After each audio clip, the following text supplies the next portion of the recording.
You remember being a kid, sitting in front of the TV, completely unsupervised, watching whatever you wanted, and nobody came to check on you. Not because your parents didn't love you, but because that's just how it was. You made your own lunch. You walked to school alone. You figured things out. And when something went wrong, you didn't run to an adult. You handled it. Or you buried it. Or both. If that just made something in your chest go, yeah, exactly, then stay right here. Because today we're talking about Generation X, the most psychologically misunderstood generation alive. And by the end of this video, you're going to understand yourself, or the Gen Xer, in your life, in a way that genuinely changes how you move forward. Let's get into it. Generation X, born between 1965 and 1980, you're sandwiched between the massive cultural footprint of the boomers and the sheer volume of the millennials. And for decades, the world essentially forgot you were there. Which, and here's the irony, is exactly what shaped you. Psychologists call it the latchkey kid phenomenon. Millions of Gen X children came home to empty houses every single day. Both parents working, divorce rates skyrocketing, the highest in American history during your childhood. No cell phones, no check-ins, just a key on a string around your neck and the instruction to figure it out. And you did. But here's what nobody talks about. That level of early independence didn't just build resilience. It rewired something deep in your psychology. It created what researchers call self-reliant attachment, a pattern where you learned, at a neurological level, that depending on others leads to disappointment. So you stopped depending on others? You became the person who handles everything, the fixer, the one people call in a crisis, the one who quietly carries weight that nobody else even sees. Sound familiar? Let me tell you about a woman named Diane, 47 years old, senior manager at a logistics company, 3 kids, runs half marathons on weekends. From the outside, she has it together. But Diane told me something in conversation that I haven't stopped thinking about. She said, "I don't actually know how to ask for help. Like, I know the words. But when I try to say them, something in me shuts down. It feels like weakness." That's not a personal flaw. That's Gen X psychology in action. Because when you grow up in an environment where emotional needs go unmet, not out of cruelty, but out of circumstance, your nervous system adapts. It learns to suppress the ask. It learns that self-sufficiency is survival.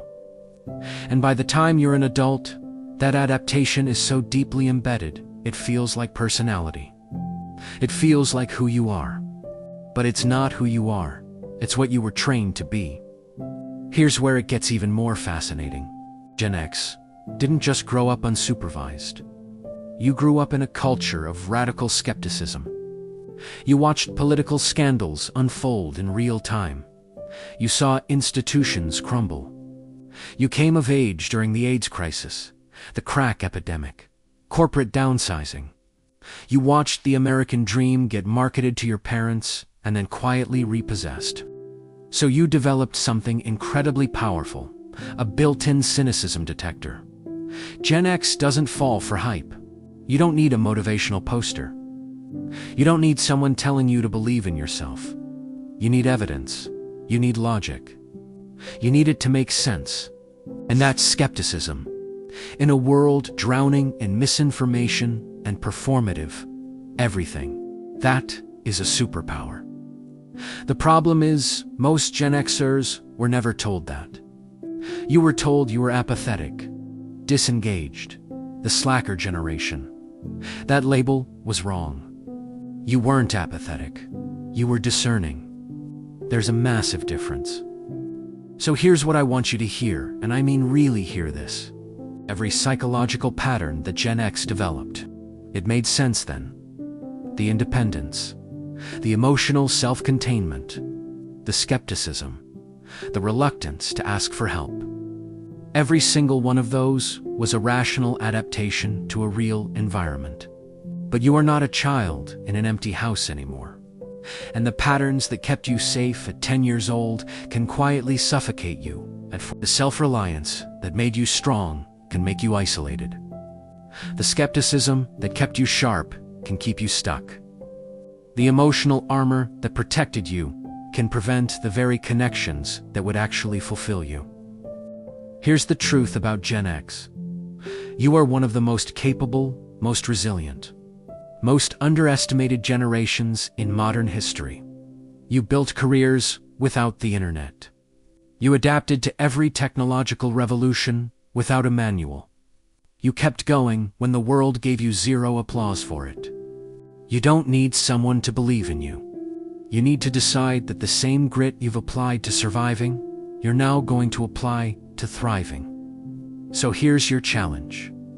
Not a soft suggestion, a challenge. This week, identify one place in your life where your independence has become isolation.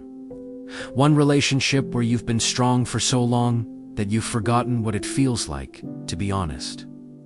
One moment where you can put down the armor, not because you're weak, but because you've earned the right to. Gen X carried so much for so long with so little recognition. It's time to carry something new. Your own potential, fully, unapologetically. If this hit home, share it with someone who needs to hear it. And drop in the comments, what's the one Gen X trait you're most proud of? I'll see you in the next one.